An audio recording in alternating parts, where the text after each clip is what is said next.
seeing a lot of students here alongside the teachers, supporting them. Estimates put the crowd at 30,000. What inspired you? The children.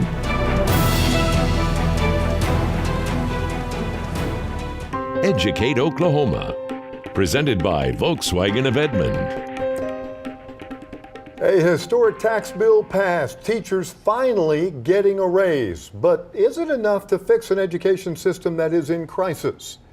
Good evening to you. I'm Kelly Ogle. And I'm Amanda Taylor. Over the next hour, we're taking an in-depth look as Oklahoma educators and parents fight for better pay and funding for their schools. And we're going to have a look at how we got to this breaking point where schools across the state shut down today.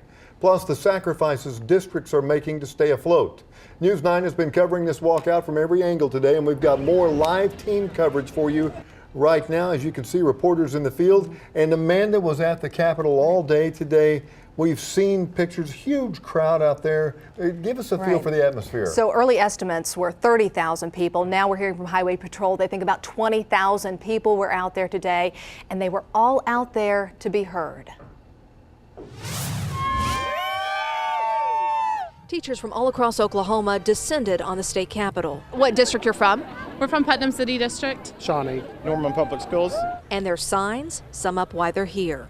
I couldn't afford to make a better sign. If we were talking football, 50th would never be okay. As Oklahoma's top exports, 1 in energy, 2 in agriculture, and 3 in teachers. Here are some of their demands. A $10,000 raise for teachers. The legislature just passed an average raise of $6,100. As a teacher, I have to work another full-time job in order to make ends meet. And they're now more vocal than ever about increasing funding to the classrooms. The legislature is giving $50 million towards that, including funding for books. But teachers say it needs to be closer to $200 million. But at the end of the day, if we don't have textbooks and paper in our classrooms, then we really haven't gained much. And parents and kids joined in the protest. And I think that's important, that my children deserve a quality education here in the state, and I'm here to do what I can to get them that. It's just basic common sense to pay teachers more because they kind of have one of the most important jobs in all of the state. As for if they'll be here tomorrow, it's hard to predict the future. We're just going to wait and see what happens. Today, state workers join teachers to march on the Capitol. They say the pay raise and the new tax, the pay raise for them, it isn't enough. The Oklahoma Public Employees Association says funding issues have caused good workers to quit. We caught up with DHS workers from across the state wanting their voices heard. I want, $2,500 this year, $2,500 next year.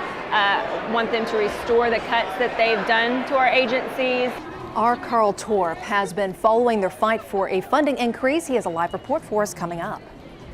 Governor Mary Fallin wasn't at the Capitol today, but she was keeping an eye on the crowds there.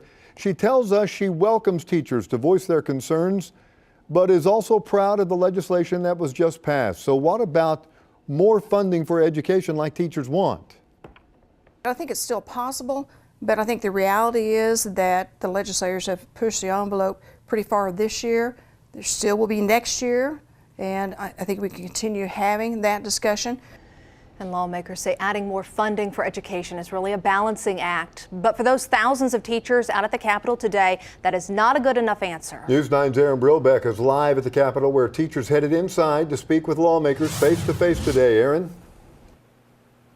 Yeah, teachers I spoke with today say they're grateful for the raise they got, on average about $6,100 each, but they say it's too little too late, and the walkout will continue until all their demands are met. As thousands of teachers and their supporters demonstrated outside the Capitol, hundreds more were inside meeting with lawmakers. They're just concerned. They want to make sure that the funding is there that we proposed. I think that's very important to them, and making sure that we continue to work on funding for education in the future. Teachers in the Oklahoma Education Association demanded $10,000 annual raises. They got between $5,000 and $7,770, depending on experience, with the average teacher getting about $6,100.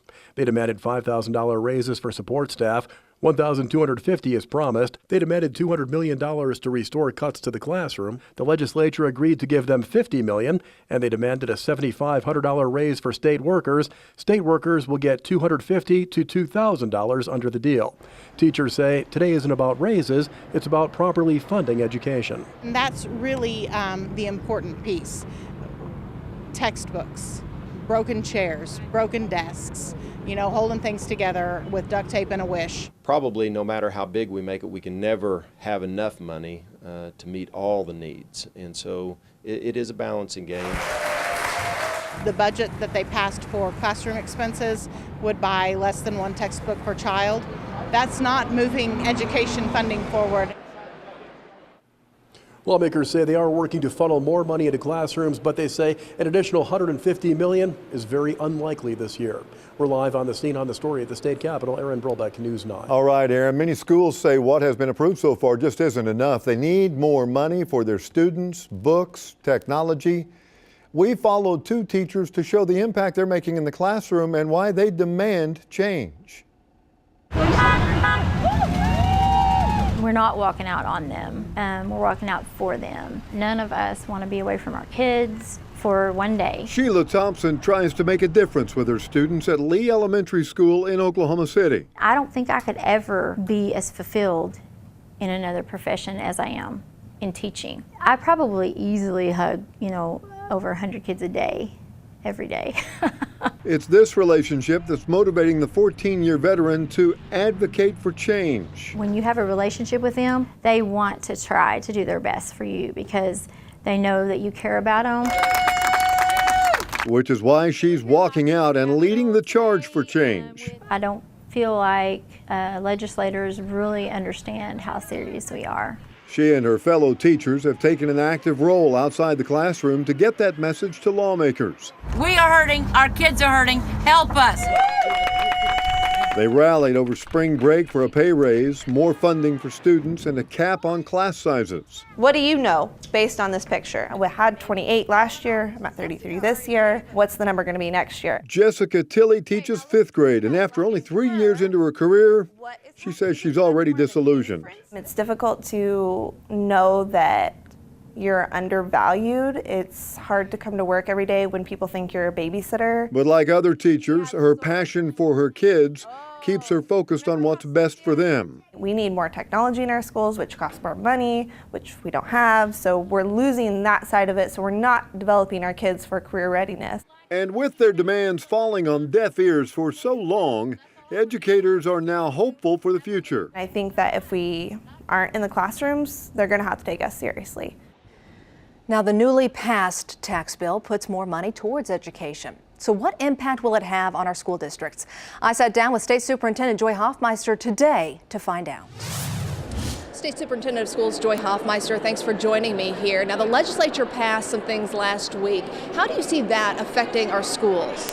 Well, it's a significant effect when we talk about our teacher shortage. It's very important that we have competitive pay so that our teachers will not walk out of Oklahoma classrooms and into other states. So a very important landmark bill that has helped address that. That's interesting. Let's talk about what has been passed, and that is some of the teacher pay raise that has been asked. Last year we had hundreds of teacher openings in Oklahoma schools. Do you think that this is going to help that? I do, but it's going to take many years to reverse the historic and severe teacher shortage that Oklahoma has endured. Our children deserve better. The most important person in a schoolhouse in lifting academic outcomes is a teacher. And our children have not had those teachers, and the teachers that we do have are not having the resources that they need to be able to give the instructional materials to students, and we have to work to change that.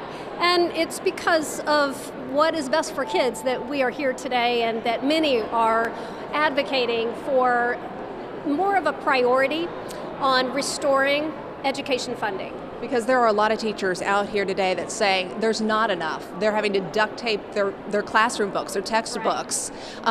Do you see us being able to get more education funding? I think there's real momentum with the bill that was passed and signed into law last week. It's a momentous step forward. Of course, one bill, and in fact, in 1 year, is not going to reverse the effects of 10 or 11 years of eroding the funds for public education at a time when we've actually grown by 53,000 students. Do you support the teachers who are out here if they want to stay an extended amount of time? You know, I do support our teachers. The reason that they are here as well is because their local school boards have passed a resolution or modified the calendar to ensure that no instructional time is lost and that they can be here without having a negative impact for students. We know that teachers are here wanting to do the right things for their students, and I don't think that's going to change. State Superintendent of Schools Joy Hoffmeister, thank you for joining us. So how long does the walkout last? It's a big question for parents. Several districts are already showing their support for an extended demonstration. Here's a look at some of the schools that are planning to close tomorrow. Big districts here in the metro: Oklahoma City Public Schools closed.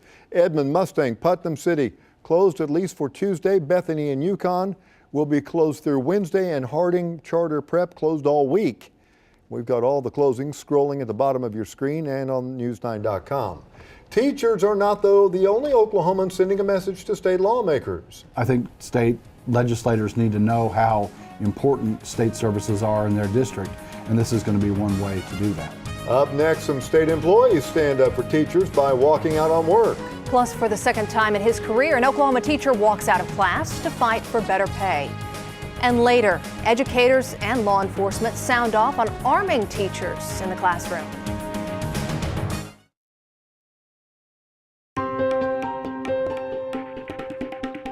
Oklahomans are very supportive of teachers taking extreme measures to increase education funding. In an exclusive News 9 poll taken about a week ago, 72% of those surveyed said they support the walkout, with 58% saying they strongly support it.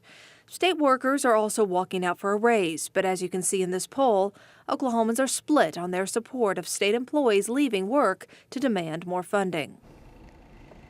And tens of thousands of teachers were joined by about 1,000 state workers who also feel lawmakers can do more. There is no state workers' strike plan, but Oklahoma employees are making sure they're being heard too. Carl Torp joined us live from the Capitol now with more on that. Carl? Yeah, Kelly and Amanda, state workers point to a study which says they're paid about 27% below market value. And so some came down here with their pay stubs to show lawmakers as proof.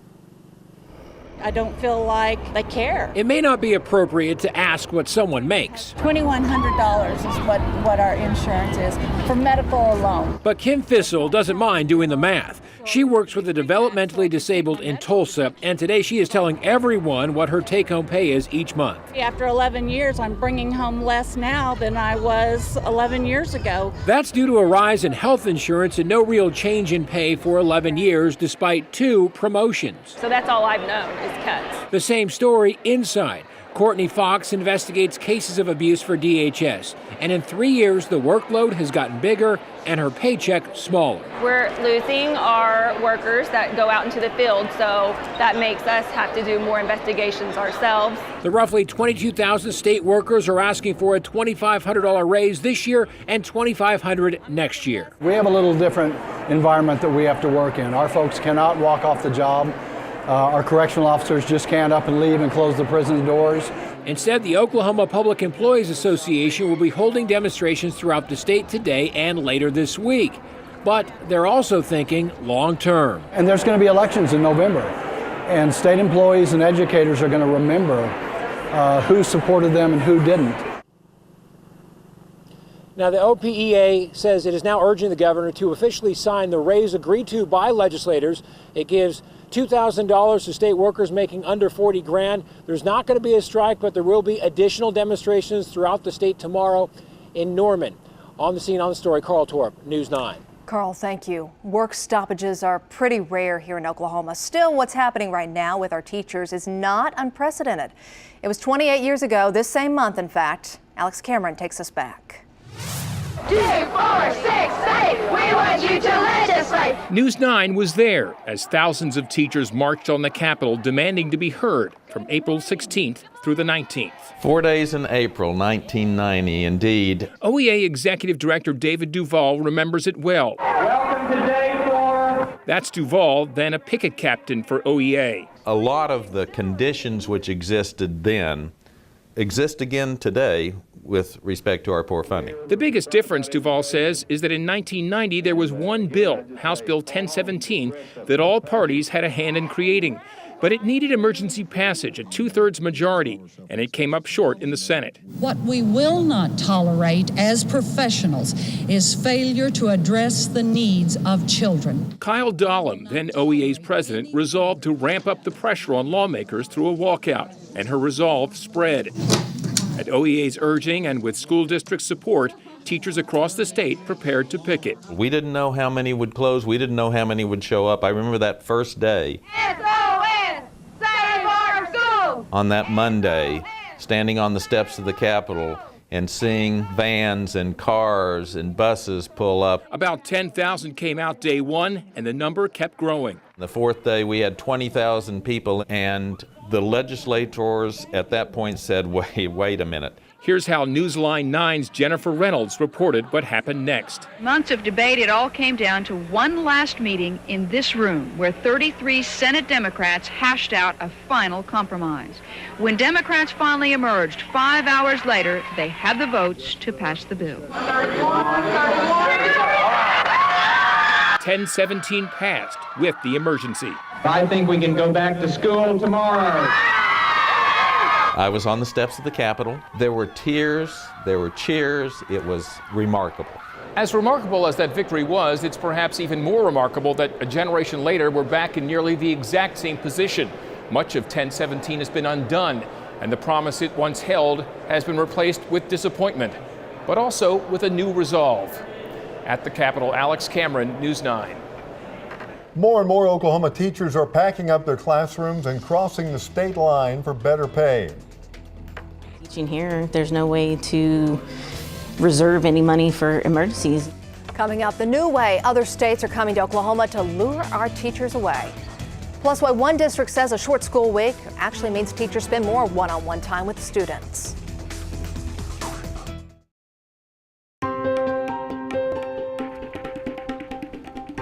Deep budget cuts have forced schools to cut programs to save $1, and it's a big issue impacting districts across the state. Our News 9's Bobby Miller looks at how the sacrifice is impacting educators and their students. When budget cuts come, there's going to be stress somewhere. At Pierce Elementary School, that stress fell on anything outside of the core curriculum. We used to have full-time art, full-time music, full-time PE, and this year we're now down to full-time PE and 2 days a week of music. When allocations stopped coming in for the extracurricular classes, especially the arts, the burden fell on the teachers. My students have to receive a grade in fine arts, and so now my teachers are not only asked to teach science and history and reading and math, now they also have to find time in their day or in their week to teach fine arts as well. The problem is far-reaching in schools across the state, where foreign language courses and even summer school are being cut. When I first got here, we actually had French, German, Latin, and Spanish. Julie Leeton is in her 11th year teaching Spanish at Sapulpa Junior High School. We're in a pretty low place right now. For Julie, who has taught for 22 years,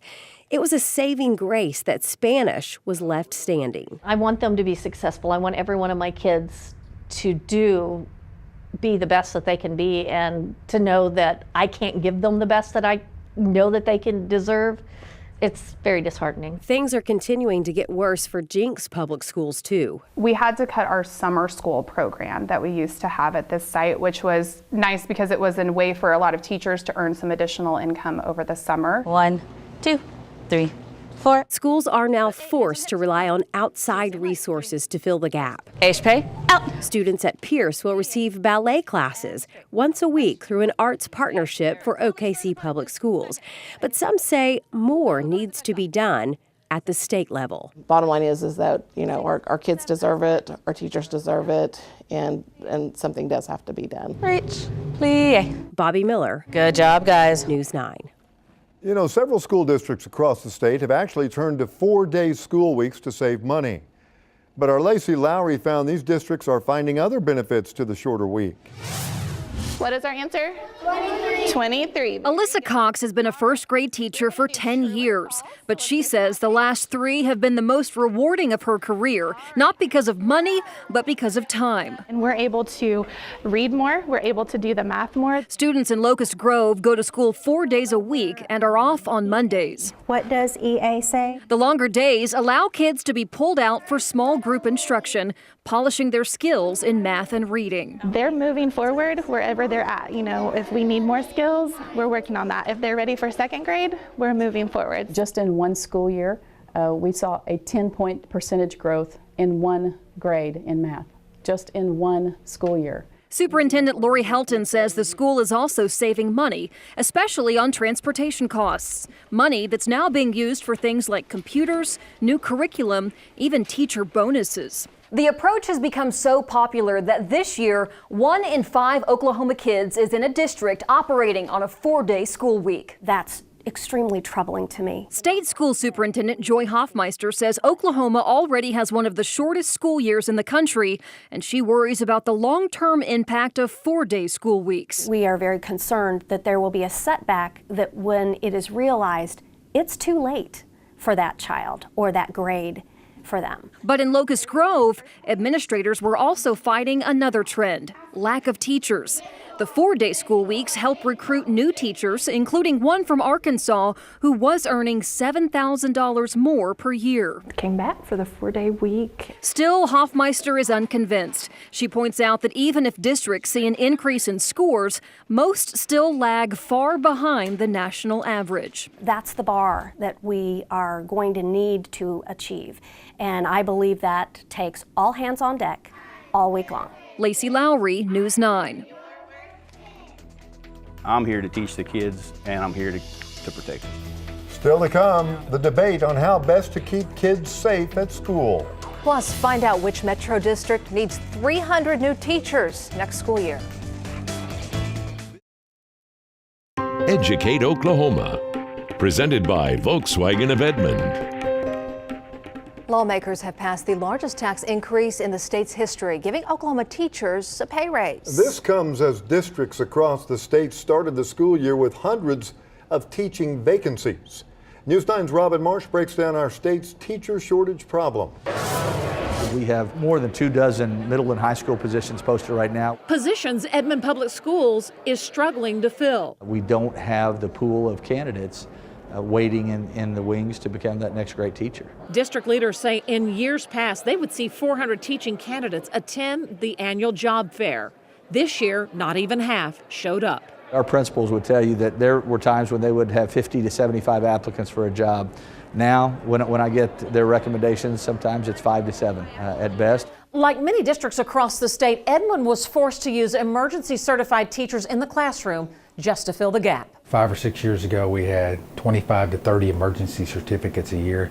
This year, now we're approaching 2,000 emergency certified teachers in our classrooms. A survey completed by 300 Oklahoma districts showed 536 teaching vacancies as of August 1st, and another 480 positions that were eliminated. Class sizes continue to grow. When you can't find a teacher, then you combine classes, and the existing teacher then has more difficult working conditions. The survey conducted by the Oklahoma State School Boards Association also found the #1 factor contributing to the teacher shortage in Oklahoma is teacher compensation. For all job markets, you want a competitive compensation package, and Oklahoma is dead last in our region and dead last in the nation when it comes to teachers. The quality of candidates is very good. The quantity is what is lacking right now because some of those quality candidates are choosing to go out of state, leaving concerns for the students left behind. We all want a high quality teacher in the classroom. Schools are doing everything they can to ensure that they're offering the best quality education. Robin Marsh, News 9. And teachers have made it clear they do not want to leave Oklahoma, but some feel forced to. Like this post on social media that reads in part, "We can't make it here, can barely feed our kids and pay bills, haven't had home insurance for 4 years."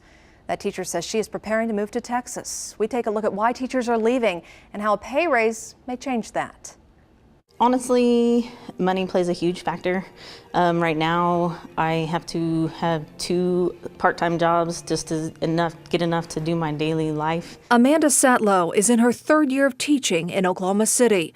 We ran into her at a job fair in Oklahoma, hosted by the Dallas Independent School District. You have kids that need money and you got to put gas in your car and emergencies happen, and it's just teaching here. There's no way to reserve any money for emergencies. Before the recent pay raise, Oklahoma's state minimum salary for a teacher just starting out was $31,600. In OKC, it was $34,000. But in Dallas, we start out at $51,000 a year, which is about average in Texas. But you have the ability to earn more money more quickly in Dallas, and it's through our Teacher Excellence Initiative, and you can make up to $60,000 within the first 3 to 4 years. Being in an environment where your classroom supplies aren't coming out of your own pocket, you're not having to dip into your savings to fund your classroom. Cops don't have to buy their guns and their bullets, and firemen don't have to buy their fire suit, and it's just any other profession gets much more support than the teaching profession does. So will the recent pay raise giving starting teachers a $5,000 bump make us more competitive? It looks like it. Now a starting teacher in Oklahoma City will make about $39,000. If you look at Fort Smith, Arkansas, a teacher there starts at $37,000. And up in Wichita, Kansas, starting pay is $40,700. A $5,000 pay raise still won't beat what, say, Dallas can offer. But a former Oklahoma City school superintendent says it'll help. There is a certain allegiance to the state of Oklahoma. And I think if teachers saw that the legislature and the community cared enough to give them that kind of a raise, I think the results would really be positive. Carl Springer, a former Oklahoma City superintendent, is now retired and living in Dallas, where he volunteers. What's happened is, over the last 15 years, revenue for education's been going down. And so the attitude has been, hey, it's going to be okay. We're going to reduce the taxes, and we're going to have prosperity, and then we'll have more revenue. And that has not been the case. He says the fact that the legislature did something to help teachers is a step in the right direction and may stop teachers like Amanda Satlow from leaving. Study after study keep telling us that teacher pay is the reason that we're having such a hard time retaining teachers. Even with the tax package that was approved last week and more money for education, a lot more, Oklahoma has a long road to get out of the funding basement. Tonight, Alex Cameron shows us how bad it got and what the impact has been.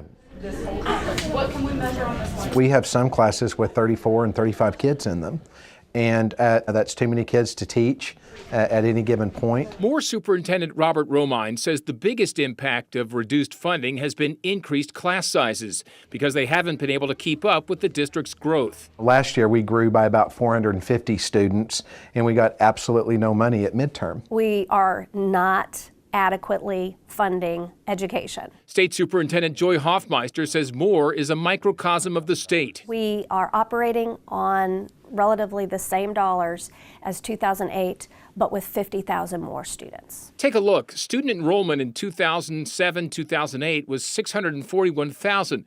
This year, 695,000, 54,000 more. Meanwhile, state aid funding's gone from $2.05 billion 10 years ago to $1.87 billion this year, $180 million less. It's a pretty dismal situation. Oklahoma Policy Institute's David Blatt says most states cut education funding when the recession hit in the late 2000s. But as this graphic shows, many bounced back and have surpassed their 2008 funding levels, while Oklahoma still remains well below it. Oklahoma has cut state aid funding by twice as much as any other state over the last decade. Oklahoma is last in the region in per pupil spending, last in the nation in teacher pay. So how did we get here? Does the state simply not have enough funds? Blatt says no. It's because of leadership's priorities. Even when oil prices were $110 a barrel, we still weren't being able to give teachers a raise because the priority in those years were tax cuts and tax breaks. Many believe the state's current teacher crisis can be traced directly to those choices. Hoping to turn the tide, Superintendent Hoffmeister chose to submit a $2.9 billion budget request for next year, a 20% increase over this year. Some say the request's unrealistic. Hoffmeister says it's unrealistic to think the current funding level isn't causing irreparable damage. We are harming our future. Every day we kick the can or say we can't. It is time for the legislature to find a way. Are you guys doing okay? Yeah. Back in Moore, they're doing their best to get by, using emergency certified teachers, offering fewer courses, trying to stay optimistic. Our kids are solid and they're excellent. Don't know how much longer we're going to be able to do that and continue with that. In Moore, Alex Cameron, News 9. We've heard from so many of you. Oklahomans continue to ask, wasn't the lottery supposed to solve the school funding problem? The law stated 35% of annual lottery proceeds would go to education for the first 12 years. That's about $190 million a year in gross receipts, allocating about $66 million to education. But the money had to be split up between Common Ed, Higher Ed, and Career Tech, with Common Ed taking the largest chunk. That means through the last fiscal year, K through 12 schools got about $30 million. But considering the Common Ed budget is more than $2 billion, lottery money makes up less than 2%. State Question 788, which would legalize medical marijuana, is on the ballot in June. If it passes, 75% of the sales tax surplus would go into the general fund to be used for education. But there's no way to know if there will be a surplus because the tax is used first to cover the cost of the program. Did you know there are 512 school districts across Oklahoma, making up nearly 1,800 schools? Cutting that number down is one of the money-saving ideas being floated at the Capitol. It's floated frequently, but rural lawmakers often block school consolidation bills. They say the savings are small and closing schools harms the community. Out of the 5 consolidation-related bills introduced this session, all 5 are now dead. Governor Fallin issued an executive order last fall mandating administrative consolidation. The Board of Education must now provide a list of school districts that spend less than 60% of the budget on instruction. We're going to keep a close eye on that. Today's school shutdown had a lot of parents scrambling for help. Sure did. The YMCA says they have between 500 to 1,000 students enrolled at 8 metro locations for day camp. That's normally just offered before and after school. With no end in sight right now, they are preparing for the days ahead. We are. We have prepared for this week for sure, and then we know we're going to have to keep reevaluating as each day goes on, really. But we are prepared if it does go on 2 weeks or 3 weeks. We are making sure we have the staff and we have the resources and the activities planned and ready to go. It's $25 for members. Prices vary if you're not a member. Parents do need to register before they arrive, and we have a list of many more resources for parents on news9.com. It is a very hot button issue, school staff carrying guns. Next, what one expert says districts must do before arming teachers. Plus why some charter schools are still open, and the big reason more families are opting for virtual learning.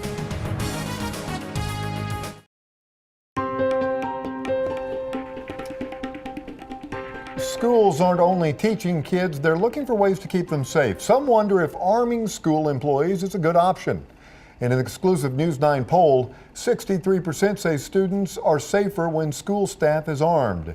27% think kids are less safe. Oklahoma began arming teachers 3 years ago. And as News 9's Lisa Monahan found out, the real debate now is how easy should it be to give a teacher a gun?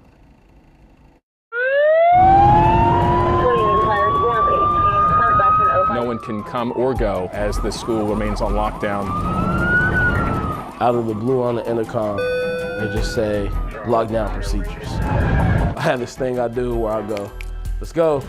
A snapback to the new devastating reality of Drew Rhodes' dream job, teaching while contending with the increasing threat of school shootings. The last thing I want is to be caught with my guard down. The government teacher stood ready to confront a potential shooter, putting himself between the students and the door of his classroom during a recent lockdown at U.S. Grant High School in Oklahoma City. Normally, I just have a chair, but I just so happened to have a desk that broke and there was a middle pipe, so I said, I might as well fill my hands up. Rhodes did not have to defend anyone that day. Officers made an arrest, confiscating the gun before any harm could be done.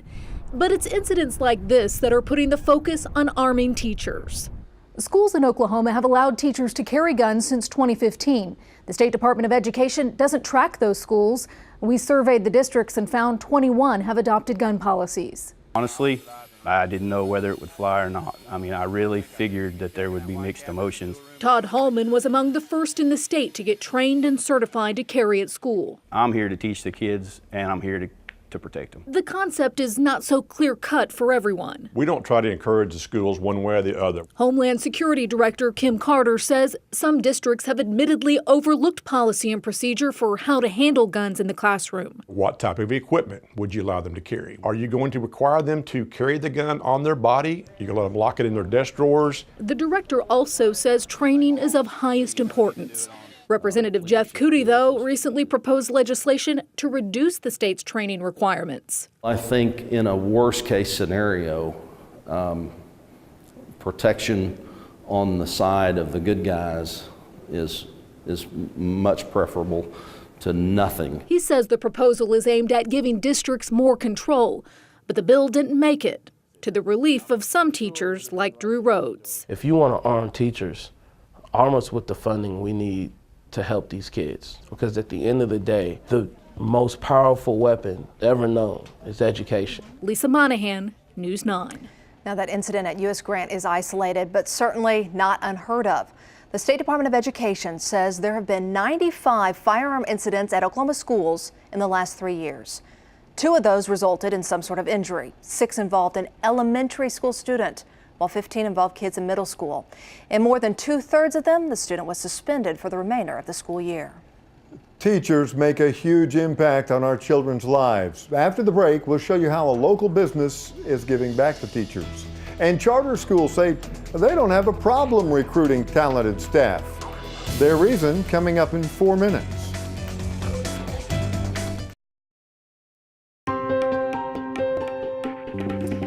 Lack of funding has teachers grabbing their own wallets to provide materials for students, and that has caught the attention of local businesses. That's why News 9, together with Air Comfort Solutions, is giving away $5,000 every month to a deserving teacher. Take a look at some of the winners you nominated. Everyone in this room has or will be influenced by an educator at some point in their life. Contessa Bass. What are you going to do with the $5,000? Feed children. Zachary Burkhalter, where are you? I'm just proud to be a part of the team. Kristen Lovejoy. Kids deserve to have the best education possible. Join us on News 9 this morning to see the next winner. And if you want to nominate a teacher, go to news9.com/teacher. As a parent, it's so sad. I mean, it's just really hard. Our kids' education is one of the most important things. Before public school supporters descended on the Capitol today, private and charter schools had their turn. During last month's School Choice Day, advocates shared options for parents. Many private and charter school teachers did not participate in today's walkout because they're paid differently than public school teachers. Higher pay is one reason Epic Charter School says thousands of teachers are applying to work there. Our News 9's Carl Torp shows us more and more families are choosing to bypass traditional schools in favor of virtual learning. X squared is less than 4. Cassandra Christian and Clayton Williams used to attend a brick and mortar school, but now their family is choosing blended virtual learning through Epic Charter. In the middle of my 7th grade year, whenever I was still in public school, and we pulled out almost immediately due to heavy bullying. I felt like a failure. As a parent, I couldn't meet his needs. Now their mother, Trish, supervises them, and they all take online courses and have a teacher, Miss Lake, who's a phone call or a text away. When it comes to teacher salaries, Epic pays their virtual teachers a base pay with bonuses that together can average about $63,000 a year. And that's just for the first year. Merit pay is what you're referring to, is resonating throughout the state of Oklahoma. Currently, we have over 5,000 Oklahoma certified teachers that have applied. Union Public Schools Superintendent Dr. Kurt Hartzler believes one reason virtual charters can pay teachers more is that they don't have to spend their state aid on high operating costs. We're responsible for transporting students. We're responsible for feeding them. We're responsible for providing the adequate supervision and the security that's needed. We have buildings that we have to heat and cool. So why do virtual charter schools? A study asked hundreds of Oklahoma families just that. And their number one reason, was bullying. The study, commissioned by the Oklahoma statewide Virtual Charter School Board, cited overcrowding, limited resources, and problems with staff as other top reasons for switching. And more families are choosing virtual charters. Since 2014, state statistics show enrollment has more than doubled. Epic believes they'll top 40,000 students within 5 years. Union has their own virtual academy. So it's clear virtual is not just a trend. It's not going to go away. If you think about our students, they're the digital natives. I feel super successful only because my kids are now successful. And I was able to find a new social group, a new group of people that accepted me for me. Carl Torp, News 9. You know, News 9 strives to report on topics important to your community, and we want you to be a part of the news gathering process too. Right after the break, I'll tell you about a new community project and how you can get involved.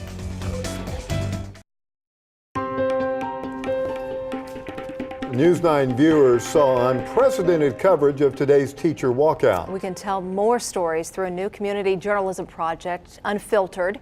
We've teamed up with Mike Betcher, who worked here before becoming a network war correspondent and OU journalism professor. His student journalists will help Oklahomans to take part in their own stories. One of the issues is people aren't involved in the process. And I think people want transparency, and they want to be involved in the news gathering process and help us in our journey.